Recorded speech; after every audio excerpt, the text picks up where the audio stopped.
Hi, my name is Jordan Marshall and I'm Special Projects Editor at Building Magazine. Delighted to have you joining us for this Social Value Live session today. It's the last one of the event and I'm so excited to be chairing it. So this panel discussion today is all about designing social value, how to embed social value from project inception. We've got a great panel together for you today. We have Dan Heffernan, Social Value Lead at Faithful and Gould, Dieter Kleiner, Director at RCKA Architects, Holly Lewis, co-founder at We Made That, and Alex Mays, Social Value Business Unit Lead at Lango Rock. So it's going to be a really great panel. Just quickly before I hand over, I'm going to do a little bit of housekeeping for our audience. First of all, what we always get through is this session available afterwards? Is it being recorded? I missed something, want to review it? The answer to all of that is yes. It'll be available via the same link you've connected today within about half an hour of the session coming to a close, and it'll be available for free for 12 months. So if you think there's somebody else in your team who'd benefit, you want to share it around, please feel free. Secondly, we want to get you involved in the session. So please send through any questions you have and we'll try and cover off as many of those as we can in the second part of the session. And then finally, I think the other point that we'd also love to make for our audience is if you want to catch up on the other sessions that have already taken part of Social Value Live, they're all available on all three of our sites, Building Design and Housing Today. So check those out. Now, it's not for me to kick things off, so I'm going to hand over to Holly to start our presentations. So Holly, if you could share your screen, and that'd be great. Thanks, Jordan. I will do that.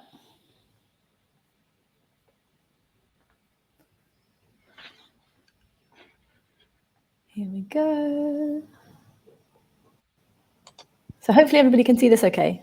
That's perfect. Lovely, thank you. So thanks everyone, thanks for having me. And social value is something that's been coming up in a lot of conversations recently. So I'm really keen to hear the presentations and also to get to the Q&A later.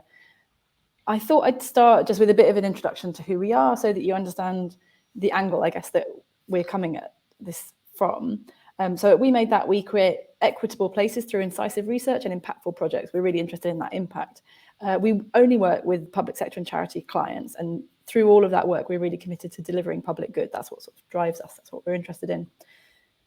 We're also a certified B Corporation, so we have some experience of these sorts of methods of assessing social and environmental impact through that, and we apply it to ourselves and our own operations as much as we apply it to our projects. But we're here obviously today to talk about projects, so that's what I'll be doing. In terms of the structure of the practice, we actually offer a range of sort of different things that we can work on. We have an in-house urban research team.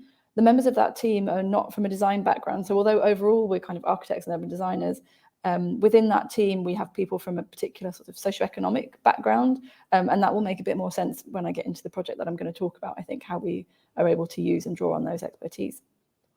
We also do a lot of work on strategies and master plans, and that can be from the scale of an individual high street up to much larger scale master planning. And delivery of public spaces and buildings, a lot of the team are either architects or have come from an architectural background. So we're really interested in how the kind of learning that we gather through the research team can translate into really meaningful strategic thinking, and then how that translates into delivery, the whole spectrum there. And so I think that is part of the clue, I guess, of embedding social value. So when we're talking about social value, I think the premise and the title of the whole session here today is a really important one, making sure that it's in at the beginning. You can't kind of at the end go, oh, what social value did we manage with that? I think it's really important to think about it from the start.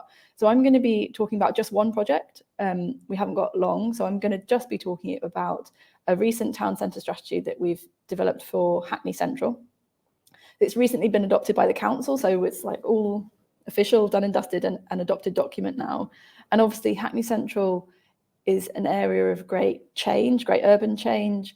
If you want to use the word, then you probably would say gentrification about Hackney Central. And I think that sits as the kind of backdrop to all of the work that we've been doing. An approach that we're taking to quite a lot of our strategic work at the moment is one which is mission-driven. Depending on how much Mariana Mazzucato you read, it might be something that's familiar to you. But the idea of a strategy which has clear missions is that it galvanizes different partners around a shared goal, so that this strategy isn't just things that the council are going to do, but it's things that other people, maybe it's external developers or local businesses and local people, can all understand how they can contribute to making the progress that the strategy sets out. Those are captured under this overarching grand challenge, which is this. I'm just going to read it out. Hackney Central is changing. Our challenge is to ensure that this change makes the area fairer, safer and more sustainable, where everyone has a good quality of life, where we work together for the benefit of each other. And this sense of a shared endeavour was something that came through really strongly in the engagement that we did in developing this work. That grand challenge breaks down then into these 5 missions. And I'm going to just talk through what's included in each of those missions, and then we can talk about the ways in which we've been making sure that social value is embedded in those and how we're assessing that and kind of making sure that we're doing what we're saying. So the first mission is about championing our character. This is particularly focusing on Hackney's diversity and vibrancy, its cultural heritage, and I guess built heritage particularly, or also, are incredibly important to that feeling of Hackney-ness, of being in that place and from that place. But there are some challenges around making sure that that culture and heritage is representative of local populations and that it celebrates the full diversity of the local histories. There's a particular history of activism and the full range of identities, I guess, that can exist in Hackney Central. This came through one of the kind of most recurring themes, is how do we keep this character of Hackney Central, acknowledging that the area is changing. So there were specific actions that were identified under this mission. They ranged from cultural programming, speaking about supporting and celebrating intangible heritage in some of the spaces in the area that we're looking at, as well as quite specific things, upgrades to specific parades of buildings, for example, where existing heritage assets were being not cared for, I suppose, to the extent that they should be. Mission 2 was about well-being for all. So this was supporting spaces, services and local networks to make sure that local communities feel healthy, safe and cared for, which sounds quite kind of generic and overarching, but there are some very specific actions and projects that sit underneath that, which relate to investment in green spaces, relate to access to healthy and affordable food.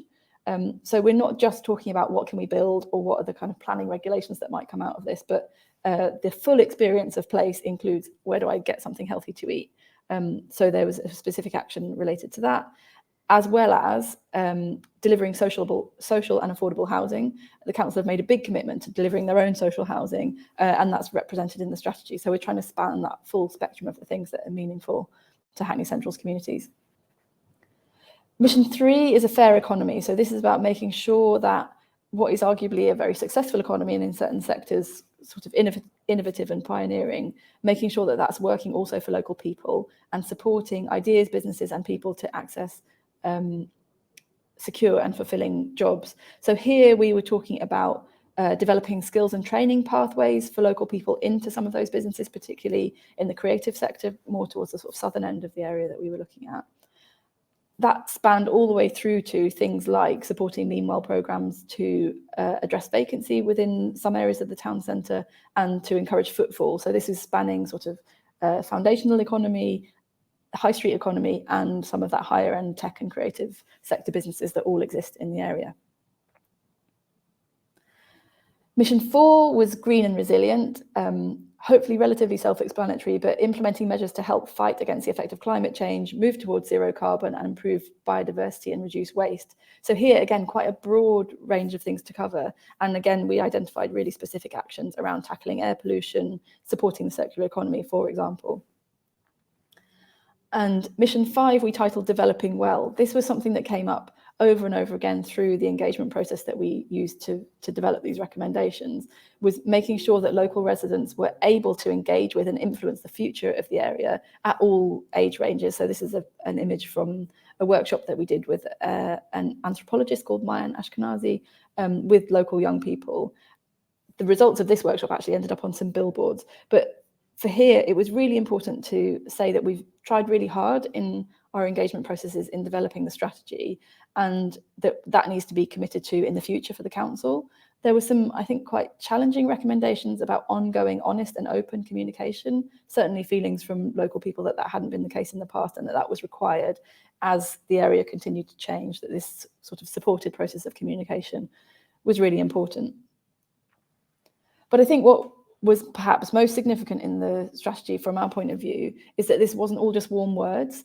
It was backed up by quite definitive and precise measures. So I think knowing exactly what you want to achieve is really important. And in this case, we developed a bespoke measurement framework with our colleagues at PRD, with more than 50 social, economic and environmental indicators that would allow us to measure whether we're meeting those missions that we set out. So that work builds on 20 data sets. You can see the numbers of people that we engaged with, a number of public events, of course, engaging across the council, and some online engagement responses. What that's informed is the onwards delivery from the programme. So this is a successful bid to the Levelling Up Fund. So we were able, with the projects identified in the strategy, and working alongside the council, to secure £19 million worth of investment in public realm, in places of kind of public welcome, so particularly around the town hall and the library, and in areas of kind of trade and vibrancy along Bohemia Place Market and Morning Lane and Hackney Walk arches, to bring more productive uses into areas that have been problematic.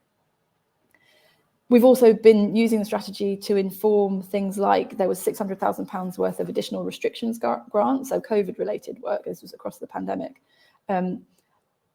That grant was, I guess, translated into an Ideas and Impact Fund, and the 5 missions were used to assess applications to that fund. So businesses and local people were able to submit their ideas. They were assessed against the missions and then measured against those 50 indicators that I mentioned previously. So we know that through the Ideas and Impact Fund, 15 spaces have been activated, 5.6 tonnes of carbon were saved per month, 77 new jobs, 3,600 kilograms of waste saved, and that 96% of the people who received grants were more confident in their future in business trading. So having a clear definition of what we wanted to achieve allowed us not only to take better decisions, or allowed the council not only to take better decisions about where to invest, but also means that there's a framework for understanding what has been the impact of that investment. And for me, that's what social value being embedded in a project from the outset means. So this is just some of the images from that Ideas and Impact grant. It ranged from supporting the Hackney Reggae Festival through to Yomodo, who are in the bottom there, which is a textiles recycling business.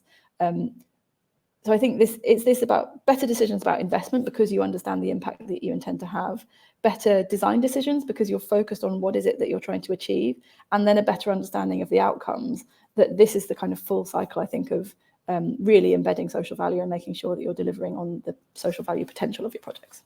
So I will leave it at that. Thank you. Brilliant. Thank you so much, Holly. That was such a great start to the session today. I think that was really insightful and gave us some really great things to be kicking off with. So next we're going to hear from Dita. If you could please share your screen and pop on your mic, that would be wonderful. I shall see how I can get on. 1 second.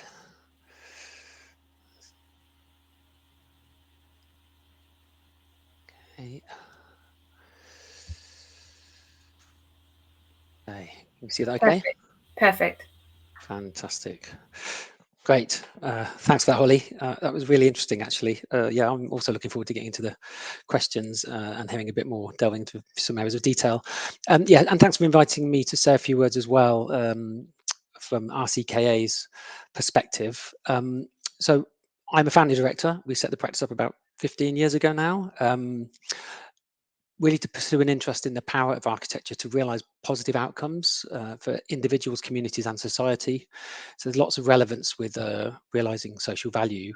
And we consider that both within the practice itself, but also in the process of design, and ultimately, obviously, in the product of the architecture that we produce or the places that we design for.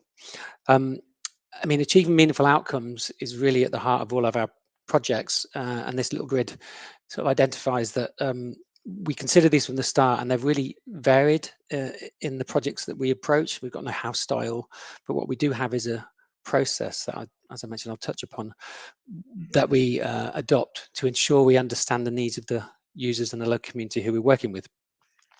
A little bit of context on some wider work of the practice as well, and sort of how we position ourselves in the industry. We think it's healthy actually to engage in a kind of a solution focused sort of a positive approach to societal issues and bigger opportunities to shift the industry in a positive direction. And so this is just a little example of one we're doing currently, holds to homes. You might have seen my fellow director, he's been around the place talking about golf courses and better use of them.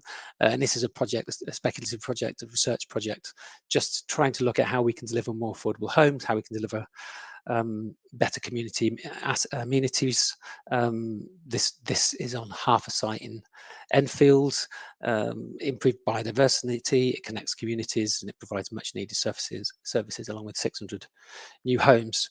It's a provocation about making better use of local authority owned golf courses, which only a few people can get access to, but the potential social impact and potential outcomes of these sort of more strategic and societal scaled research pieces, I think, is really important, and it sets the tone a little bit of a lot of the interest of the practice and some of the stuff we do outside of the individual projects. I'm personally also a founding member of Architects Aware, and we seek to end homelessness. I'm a director of Common Home, which is a community interest company which we set up to deliver truly affordable homes. RCK also set up the London Practice Forum, which is a network of exceptional practices, which we're very proud that we made that is one as well with us, through which we deliver such initiatives as Reset Go that I think Holly touched upon, and staff secondments and things. So that's a little bit about the context of the practice.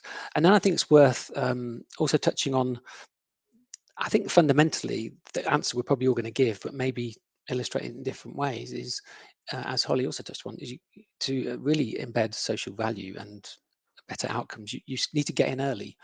But we've taken that a step further maybe than most, in that we've broadened the role of the architect, and we've sought to engage in projects upstream, because what we've found is often a project would arrive with us, and at which point the framework and the opportunities to embed social value, many of which may have been closed out or not possible to do. And so by going upstream, you can really open up opportunities and maximize the potential delivery of social value within the project. This is just a slide from a cultural co-location plan and investment prospectus piece of work that we produced for Ebbsfleet Development Corporation. They obviously have lots of Section 106 contributions coming along, and they didn't really have a plan or how they could best utilize that funding. And you were finding different parcels of land was coming forward, and each had a small piece of community infrastructure. And so it was a much more broader approach to see what was missing. And there was lots of engagement on the ground work to understand that and map that and speak to local groups. And then we produced little sort of propositions of what could go where and what benefits there could be to each of the areas that we'd engage with. So going upstream, we also get involved in other projects by helping identify and shape project briefs, and getting in ahead of projects. And we have an enabling role in a number of projects as well. We connect regeneration teams with local groups, we assist clients with funding bids, and we've also been involved in writing planning policy, such as SPDs for Lewisham and Bexley, all of which influences project briefs. A similar piece of work that we've done here, this is a live project for Brent, is a community vision statement, which is effectively setting the brief for a master plan and design code that we're also working on in the Staples Corner area. And this is a very live document. We did the last presentation of it yesterday evening, in fact, and to date we've had about 400 people involved at events and feeding into the surveys and things. And what's interesting about this particular, what we've referred to as a community vision statement, it started off as guiding principles at the beginning with the community and developed into these community vision statements. This will be embedded within the master plan and linked to the design code, and developers will be expected to refer to these and encouraged to respond to these principles positively. And this one in particular was about embedding stakeholder governance and ongoing opportunities for the local community to be involved. And so it's quite interesting to see these things now being adopted and embedded within policy. Another element of our work, I suppose a natural area for us to be interested in, is engagement. And with all the, there's some fantastic digital tools around, but without a sort of sense checking by meeting people on the ground, it really isn't. It is not enough just to engage digitally and at arm's length. And so we do a lot of engagement in practice, and we find it has two key strands or two key benefits in terms of the outputs and the projects that we work on. The first is it defines quite acutely the need of a project and the users that we're working with. This example is for the Children's Trust, which is a charity for brain damaged children and all the care that they require, and they have obviously quite acute needs.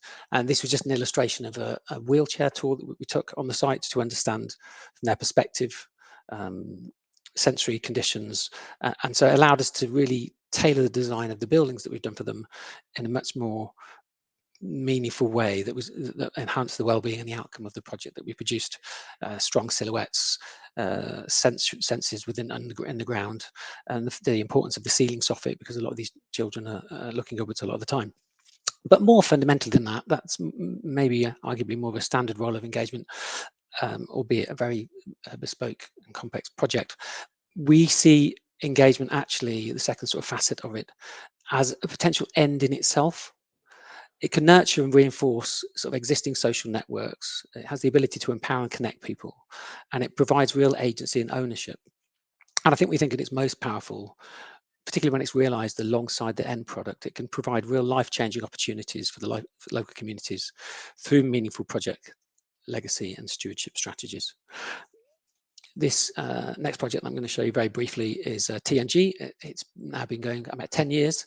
I noticed I met a young person who was 11 at the time that we did the engagement at an event recently, and it was fantastic to have a chat about what journey the engagement that we worked on with him took him in. And I'm very pleased to say that he was inspired sufficiently to become a community youth worker, and I was working for Crystal Palace Football Club. So that was a really serendipitous meeting, and I enjoyed that very much. And I think it just gives you that motivation to make sure that that it can be really impactful. These engagement and involving people in the process of design and development. And this particular project, there was about 4 years of engagement. I certainly haven't got the time to go into that all now, but really in terms of some of the outcomes, that we identified a completely independent, separate sort of young person steering group who sat alongside the client team. And every one of those young people who were involved went on to education, employment, or training, which is not what you would expect in the area. Certainly bucks the trend. And they were also awarded a Make a Difference award by the mayor there. And I think what was also interesting was it kind of set the context, or sets the environment for really ambitious things to happen. The photo at the bottom there, the group of youth workers and people at the centre, was taken because it actually led to an employee benefit trust being set up by the young people and some of the youth workers who worked at the centre. And in the end, the building was transferred over to them to manage this asset in perpetuity. And they now run 3 of the centres. And I do think a lot of that was, it's not because of us personally as the architects, but helping create that space in which there's a discussion about legacy and about stewardship and governance and the role that the community can take, and actually who's best placed to run and identify need and set services. And it was the local community, of course, when you work that through. So it's fantastic to see that Lewisham back them in that transfer. And then the final just quick project to touch upon, which is also a youth and community centre, although this is surrounded by 41 new homes as well. This was for Camden Council. And the process of design that we went on there, the process of engagement, if you like, it differed fundamentally in the objective. Whereas in Lewisham, the objective was really to empower, connect, and engage the local community, and really delivered quite directly some positive outcomes, training and learning. It was quite different here. So this is in Highgate, and I think that there's a sense that there's less need for more development in the area. And there was a definite mistrust of the council because of a previous scheme that had gone a bit backfired. And effectively our brief through the engagement process was to build trust and see deliver as much social infrastructure as possible. And over the course of a number of years, we worked with over 100 local groups, set of various residents, champion groups as well, and that managed to deliver more than twice the maximum quantity they expected us to be able to get on the site with the support of the local community. And as you can see, this is now developing on site. And I think what was also noteworthy is from the engagement process itself, we identified and received support for the idea of connecting 2 neighbourhoods that this site previously was severing. It was a cul-de-sac before, and now, as you can sort of see from these photos and the visuals, there's now a route that runs straight through the site with a brand new piece of land and a courtyard at the middle, from which everything will access. And actually, the latest thing is, again, I think this positive environment for bringing the community together around the development has enabled Camden to, only 7 of these homes was originally affordable, has enabled Camden to now decide to make the decision to transfer all of them to be truly affordable housing. And a lot of these are going to be housing refugees. And they made that decision, and the community is supportive of that as well. So I think there's something about just setting the context, both within the client body, within the wider industry, and the community and local projects as well, that can potentially have a really significant impact in the potential social outcomes of projects. And that's it for me, and I look forward to the questions. So I'm conscious I probably whizzed through that. Thank you so much, Steve. That was wonderful. That was another great presentation there. We've already got plenty of questions coming in, but to our audience members, please do feel free to send them through. Teacher, if I could just ask you to stop sharing your screen and ask Dan if you could start sharing yours so that we can have your presentation. So I'm just trying to find my... Perfect. Is it working now? Yep, that's perfect. Great. Bro, thank you. Bro, good afternoon, everybody, and thank you to co-presenters. That was really inspiring, and lots of questions to ask after my my session as well. I've taken a kind of a different slant today and focused more on a specific project and the approach that we've taken right from project inception right the way through to delivery. First of all, my name is Dan Heffernan. I'm Strategic Social Value Lead at Faithful and Gold. Just a little bit about our business. If my slides will move on. We're a world-leading integrated project and program management consultancy, part of the S&C Lavalin Group. I've got over 2,400 passionate and experienced professionals working across the globe in our international network of offices. And we've been a member of the S&C Lavalin Group since 2017, with a turnover of 1.9 billion and 50,000 employees around the world. Now, the reason I share that, I make no apologies now for sounding like a character from Spider-Man when I say with great power does come great responsibility. And we recognise that we've got a huge opportunity to invoke meaningful change across our projects and to deliver significant outcomes back into our communities. So social value really is at the heart of everything that we do. And the pre-engagement piece, or the left of zero, as we call it at F&G, is really, really important, looking at what matters to our communities and what meaningful change can we implement through our projects. And for the purpose of today, I'm going to focus on one particular case study, and that was a project that we carried out in Southampton at St Mark's School. It was a school expansion project to meet the needs of Southampton's growing population by providing 900 new school places. We were appointed with Morgan Sindall as our contractor, and this project was completed in September 2022, 3 months ahead of schedule. And that was largely due to the social value metrics that were put forward around local suppliers, and actually infusing and mobilizing local suppliers to work on this project really increased the productivity of that delivery. And I'll go into that in a little while as well. So the project to build St Mark's School in Southampton focused from the start on benefiting the community, both socially and economically, strengthening the local construction supply chain, as well as enhancing skills and employment opportunities for the city's people. So when we looked at creating the project with St Mark's, we created a 4-stage process around unlocking the social value on that particular build. We recognised that to deliver an effective social value programme, we need to plan, execute and deliver social value so that it identifies and responds and meets the needs of different communities. And really important that we recognise that no two communities are the same. The social value metrics that are put in for one particular project absolutely won't be the same for another one. So we really tried to get under the skin of some of these projects and the communities, and we can only do that by engaging with local community groups, as my other two presenters quite rightly articulated. And only then we can then assess and then design an engagement plan that is fit for purpose and delivers tangible benefits. So during stage 1, the explore phase, we conduct a local needs assessment, and that's the same for every project that we work on. And that that contains elements of ONS data and looking at regional skills plans, other kind of data that we can access to understand what are the challenges and what are the opportunities that exist locally.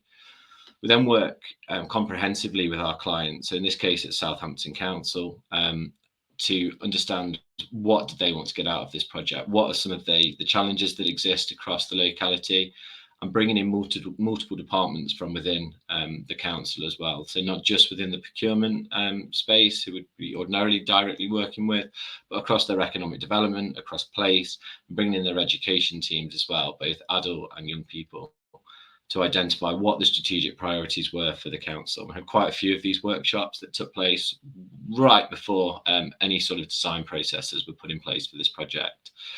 What came out of those workshops was 4 key priorities, and they were keeping spend local, local jobs for local people, inspiring the next generation, but specifically focusing on green skills, looking at green careers, linked to Southampton's aspirations and their journey to net zero, and then looking at how we can support the community in new and innovative ways that will be sustainable and not just disappear as soon as the project's completed and handed over. Once we came up with kind of the 4 key strategic priorities, we then formed community roundtables, and we brought together representatives from partner organisations that we would be able to work with to address some of those strategic priorities. So we brought representatives from the Department of Work and Pensions, the government's Careers and Enterprise Company, which is the national body funded by the DfE to promote careers and employability in schools, and recognising the great power and strength that our voluntary community sector have, and actually bringing them to the table to understand how they can support this project, but also how we can work with them to support them in their objectives as well. We brought together representatives from St Mark's, naturally, but also priority schools close to our project site. And also we recognise that our local supply chain are going to be fundamental in this delivery. Keeping spend local and providing local jobs for local people naturally means bringing together local employers. So we held local meet the buyer sessions, focusing around social value, upskilling in some cases around what social value is to some of these suppliers, but then being very clear that actually this project, social value, is going to sit at the heart of this, particularly around outreach, but also around how they're going to recruit locally and keep local people in local jobs for the duration and beyond. So we set an expectation that they, if successful onto the project, will have to support with social value delivery and outreach. We set the key metrics. That's not all of them by any stretch, but some of the metrics that we put down heavily focused around jobs, local labour, apprenticeships, work placements, but also looking at skills and training, looking at how we can work better with the voluntary sector, and looking at business engagement and how we can support local employers as well. We put kind of ambitious metrics down on there, but as I'll go into in a little while, we exceeded all of those metrics by the time the project was complete. So training opportunities was a key priority, and through this project and together with Morgan Sindall, we agreed a 5-year partnership with a local school in a disadvantaged area of Southampton, which will see us continue to support pupils with their learning, personal and academic development, as well as creating training opportunities within our own business. We also, as mentioned, leverage our supply chain partners and contacts in the industry to help people get into the construction career ladder.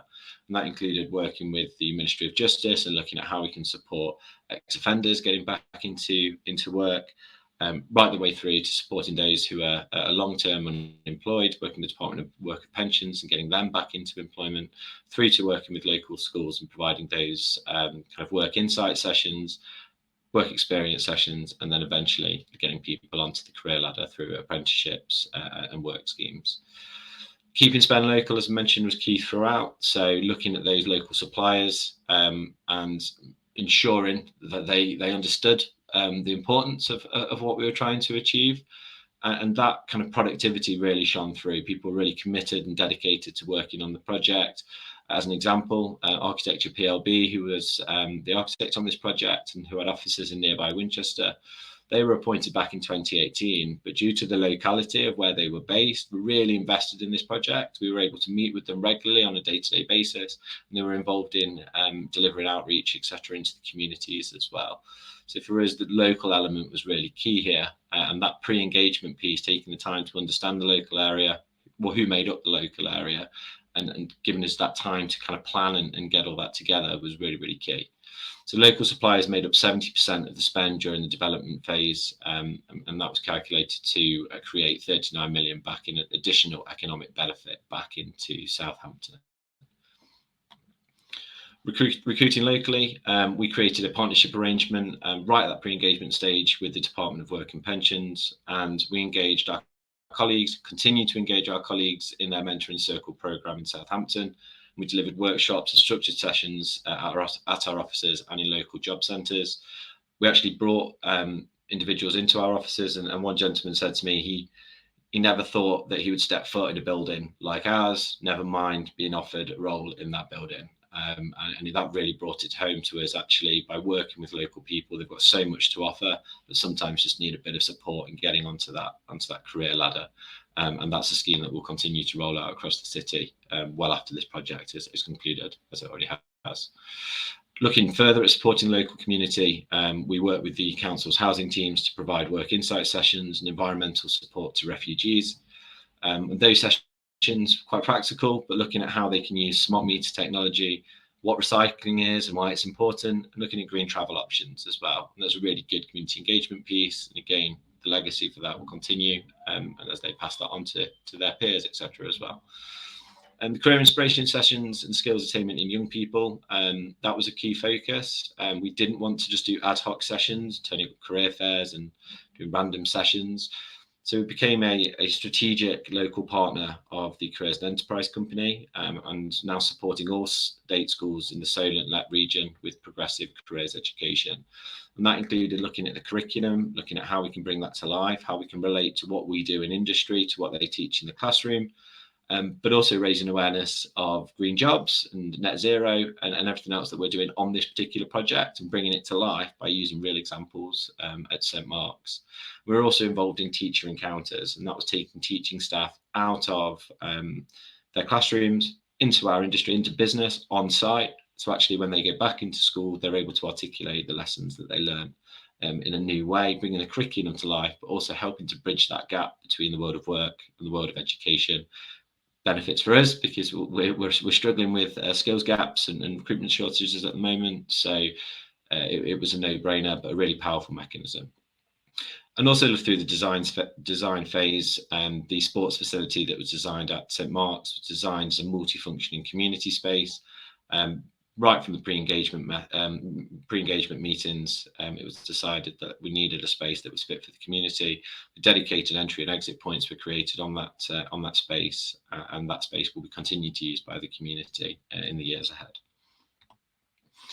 We also recognise that, as I mentioned at the start, the power of the voluntary sector and the huge experience that they possess. So we really wanted to leverage that. We created a dedicated platform through a partnership with Neighbourly. If you're not familiar with Neighbourly, I'll encourage you to have a look at it. It's a B Corp business. 40,000 good causes are on that platform.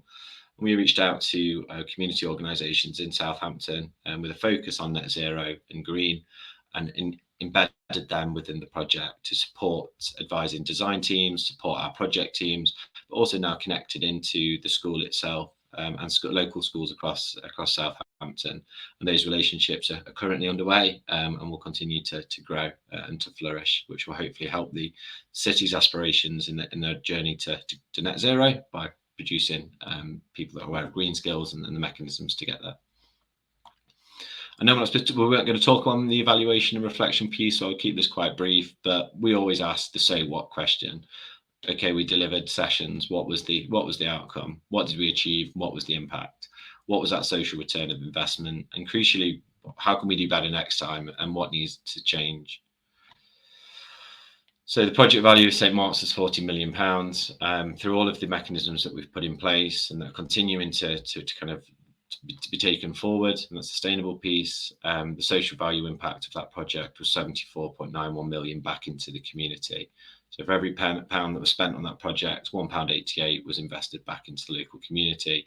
And over the course of the next 15 to 20 years, the lasting legacy through all of these initiatives result in 155 million. But what was crucial for us was actually the learnings that we gained throughout that project.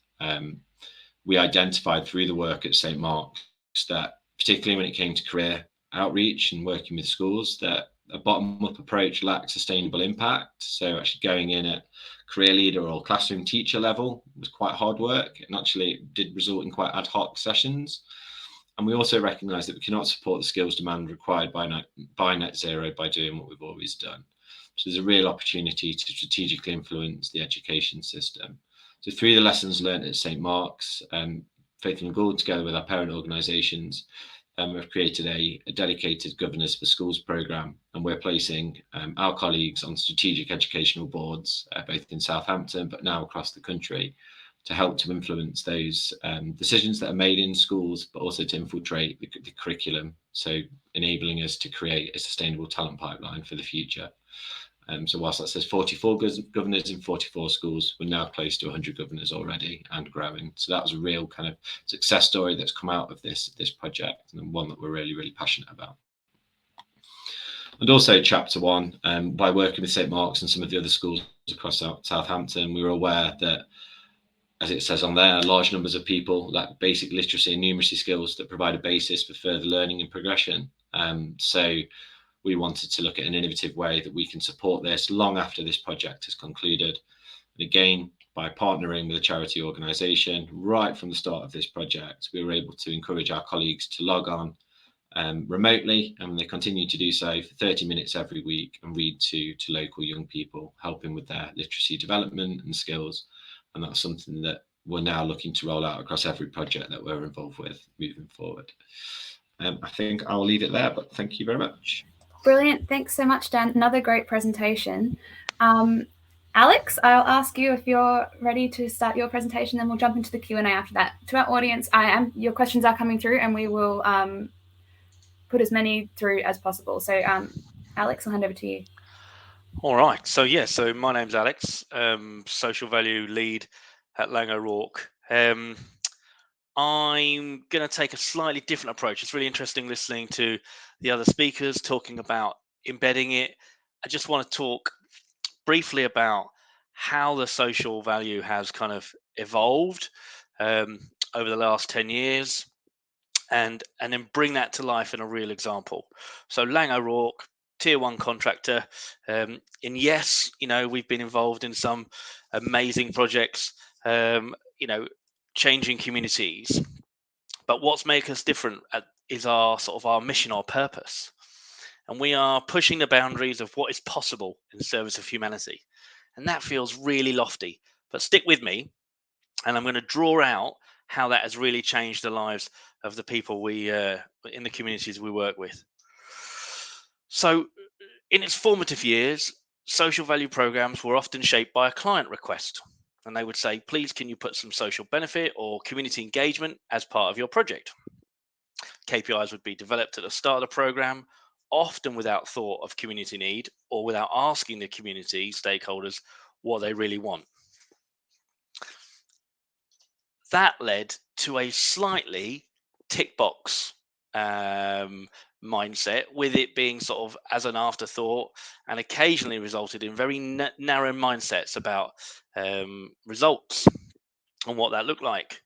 So managing and measuring social value wasn't nuanced enough to deeply address the needs of the groups in the society and understand the impact that they really wanted. So we began, as did many other organizations, to evolve our approach away from just responding to the client request to a kind of strategic approach. So we've got 5 themes around social value which we deploy on every project, and it enables us to have strategic conversations with the clients at all levels. And today, that's kind of brought us to having a very person-centered approach. So what we've moved away from is doing things to people and more towards doing things with people. Okay, so having a person-centered approach really enables us to kind of work with a wide range of people to understand what they all want. Okay, it does have a methodology which delivers long-term positive impact on the individuals, and I'm going to show you one of those examples of the project we worked on just next. So the project was called The Factory. The Factory is a destination for arts, music, and culture in Manchester, and it was operated by the team behind the Manchester International Festival, which is, award-winning. Okay, so at the beginning, we asked ourselves, what do the people in the community really need? And where are the opportunities to deliver genuine social impact and improve prosperity? But we knew we didn't have the answers. So the answers lay within collaboration. So we turned to the community and developed relationships with all the parties involved. And, we spoke to the local council, the Chamber of Commerce, the Growth Company, various organizations associated with employment and education in the region. And we came up with a joint plan. And that plan involved lots of, chatting and brainstorming to get it just right. And we used to, check in all the time to make sure that we were doing the right thing. And that kind of value-led approach to social value delivery, was really helpful. So after that, we went to found some local partners to reach the people to deliver our plan. Might be local businesses or the job centre, educational institutions, charities, social enterprises, and so on. And we began to grow the network through our partners, and we became very, very targeted and effective in accessing people who would really benefit from sort of employment support and education engagement. So here are some achievements, and I want to just to highlight some before we move on to something else. So you can see the results here. In an area with high unemployment and associated social issues, it was important to us to make a big difference. So we did employ lots of people from the local area. 86% of our spend was local. We gave 56 work experience placements to young people to kind of make them think differently about the construction industry. It's not hard hats and muddy boots anymore. It's like digital coding, project management, and again, lots of support given to those people who normally find it difficult to access employment. We also delivered over 100 different community activities. Now, all of these were different, but they all had the same desire to truly serve the community. So here it is. Here's our achievements, and here's how they map against our, 5 themes which I showed you earlier, which is great. And normally that's kind of the end of the story, but I want to share a little bit more. So remember at the beginning I spoke to you about us having a person-centered approach. So during COVID-19, we had a response meeting, and it was clear that some of the children that we had been giving sort of education support to were no longer accessing their schoolwork through remote learning. So digital poverty is a real thing. So regardless of the lockdown situation, all of the partners that we'd gained connection to all had the same aspiration to engage and support young people with life skills, regardless of what was going on. So in collaboration with the Factory, the Science and Industry Museum in Manchester, and a local social enterprise called Kids in Space, we set about creating some really unique pack which would reflected the immediate need. So within a few months, we took an idea from conception to delivery and created 500 learning packs that sent to 5 schools in Manchester where students were showing, high levels of disengagement. This learning pack was basically a toolkit for the children to use at home, not on a computer, where they learned about the factory and construction by building their own sort of small house. So they had lots of all the different things you could put together, like a Lego model, for example. But we asked them to design their own festival that would take place in their small house. And that is connected to the Manchester International Festival's My House program. And the children submitted their ideas, who went on to showcase those ideas at the festival. So you've kind of reacted to something immediate, but because of all our relationships, we were able to maintain that core connection to something that was running at the heart of the project. So yes, the kids provided, great STEM learning, and we got some great feedback. But again, that's only possible because people were motivated to remain, truly connected to the social value of a project. And I am very conscious of time, so I am going to leave it there, and I'm going to sort of join the panel. Brilliant. Thank you so much, Alex. If you could just stop sharing your screen there, that would be wonderful. I have. Oh, okay. It might just be my views on a bit. So if I ask the rest of our panelists just to pop their cameras on for me, that would be great.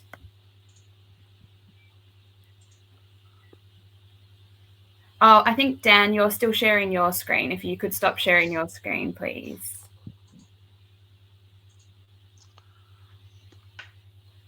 Has that worked? No, but that's all right. We can hear you. Is everybody else all good to go for the Q&A? We'll jump into it. Yep. Yeah. Okay, cool. And I did just want to say to our audience, any of the questions that we don't get to, I will pass on to the panelists and we'll try and get some of those answered for you. But the first one that I wanted to pick up was, there's been a lot of questions about facilitating meaningful stakeholder engagement, because you've all talked about that sort of, getting involved with the community, making sure that you're producing the results for the right results for each project. So how do you best go about ensuring that you have meaningful stakeholder engagement and that leads to appropriate social value interventions? Does anyone want to go first in particular? It's a big question, isn't it? And I think the difficulty is it's really bespoke. Yeah. We talk about, so if you're not going upstream, so assume a project starts at where it would normally start. The first thing we do is, in practice, we sit down and review the social value opportunities. We sort of look at the brief, we look at the client, look at the program, does it allow space for it, and the objectives of the overall project delivery, and what scope is there within it to align some social value outcomes. And that's one of the first things we discuss with the client. And actually, even when we do a bid for a project, we'll sometimes put an alternative submission saying, when you say this, do you mean this? Because we could do these things. So I think it's about engaging with the commissioning organization, whomever they are, really understanding what they're hoping to achieve and come forward with ideas first and foremost. And then it's about understanding what conversations they've had in the past, making sure you're not repeating those conversations, continuing the conversation, and then getting on the ground and speaking again to the people who are local, who can most benefit. I think you just have to get stuck in, understand the context. Brilliant. Did anyone have anything they want to come in with? Yeah, just go for it, Holly. Yeah, I can add a little bit. So I think for us, when you're kind of designing an engagement program, it's always about the balance of breadth and depth, because you can speak to a lot of people, but likely if you're speaking to a lot of them, then it's quite a shallow conversation. And then the depth of conversation is something quite dedicated, probably a smaller group, but that you can really get into it and kind of thrash things out a little bit. And that is the balance that we're always trying to reach. I think the Hackney example was kind of useful for that, because there were some very specific sessions quite targeted at particular demographics that we wanted to hear more from. And those often are more successful in a slightly smaller room. You don't get the big sort of congrats to us for the thousands of people kind of numbers, but the richness of those conversations is much more. So I think for us, it's understanding the target demographics is really important, making sure that you're reaching out to those or going to those people who might otherwise be underrepresented in that process. And then this balance of depth and breadth, always, as Dieter says, within the program and the budget constraints, because you can spend all your time doing engagement if you want to, but then there's no time left to do the other things that you also have been commissioned to do. So there's a balance to be struck. And I would just add that it remains a live conversation. So when we're building a project, you have to understand that the stakeholders around that project are living with it as it raises out of the ground. So you have to continually shift and find the harder to reach stakeholders, understand what their concerns are, and see how you can sort of move through the operation with that respectful awareness of their changing need. Brilliant. Absolutely. Dan, did you have anything you wanted to add on this one?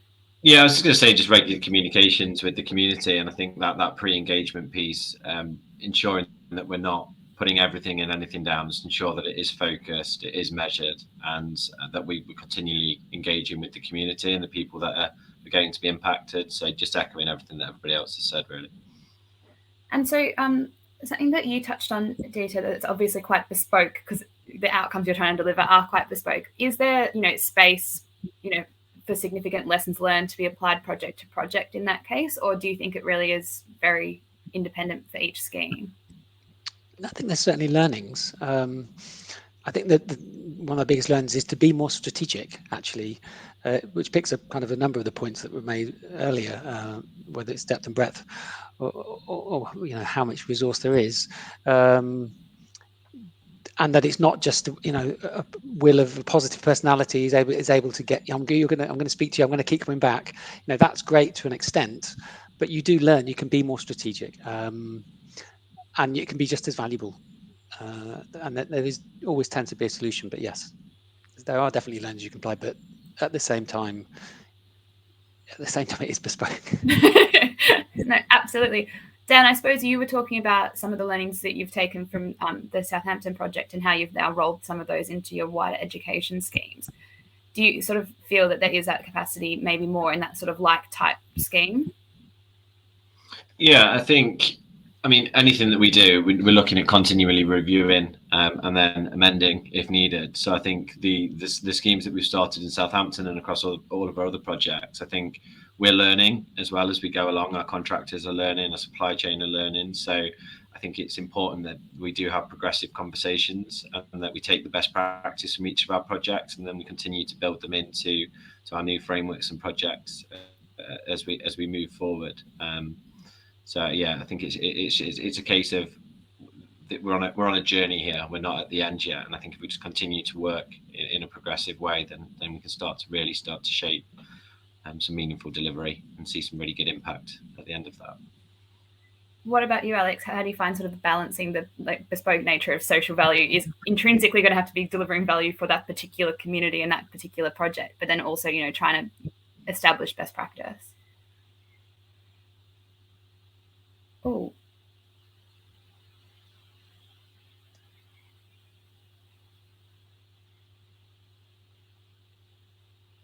Sorry, I've just lost Alex's sound. Has everybody else, or is that just me? Yeah, I can't hear Alex. Oh, no. I was just saying. Now I can. I was just saying, like it's really important that you build signature programs whereby you can roll it out at different projects with a slight tweak on the end to be really bespoke for that community. So you might be able to build and shape a pre-employment program where people learn the same skills and the same important life lessons. But then when you move between different boroughs in London or different parts of the UK, it can be slightly bespoke. So that's kind of how Lang O'Rourke are doing it. We're delivering sort of signature programs around our themes. Absolutely. Holly, what about you? Do you have any thoughts on this one? Yeah, I think there's obviously usefulness in being able to read between projects and say like the collective impact of these things is X, or that how one project compares with another. There is something about the finer grained detail of how exactly that project is delivered. So we worked on a project a few years ago delivering a new town square in Wealdstone, which is in Harrow.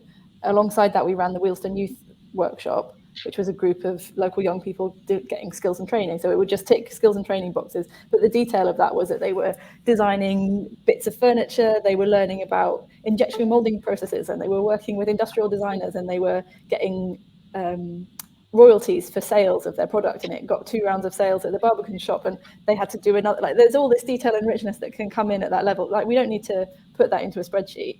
So I think there's still opportunities for bespoke delivery, even if you're hitting some kind of higher level, more generic targets.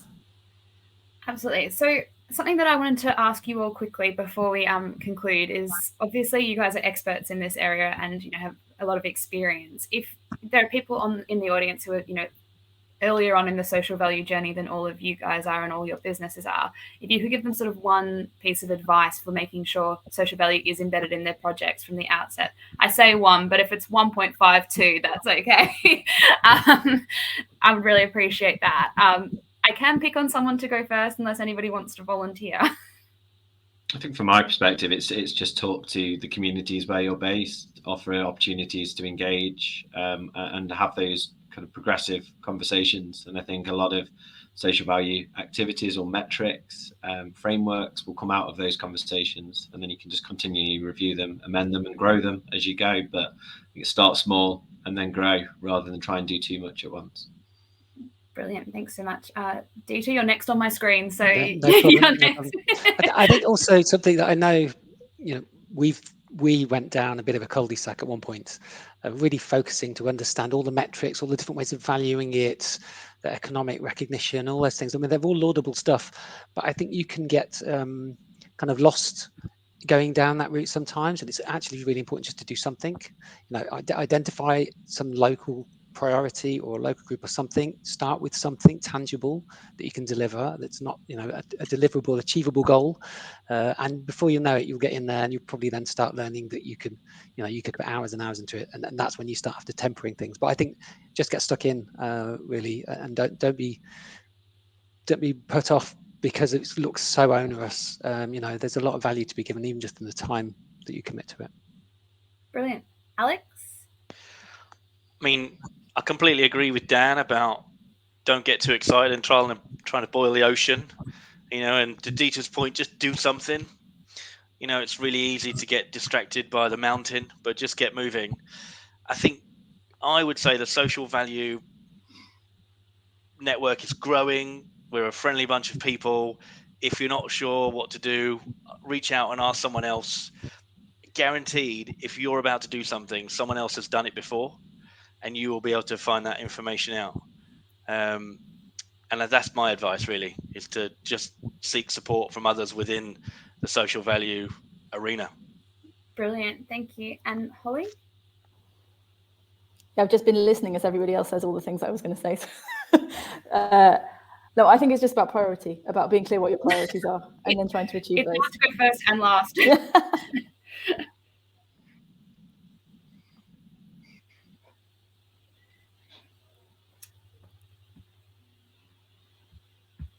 I heard you, Holly, saying priority. Oh, good. Okay, yeah, I did. About priority. I think it's about priority. Sorry, my sound just all dropped out for a second, which might be a sign that we've come to a close. I wish we had more time. You've all been so wonderful. So I'd just love to say thank you all to our audience. Thank you to our wonderful panelists. Thank you to Faithful & Gould & Atkins for sponsoring this event over the past 2 days. We've really appreciated your support. And please feel free to share the sessions. Thank you and goodbye. Thanks all. Thank you, everybody. Bye. Thanks, everyone. Bye. Thanks all. Bye-bye.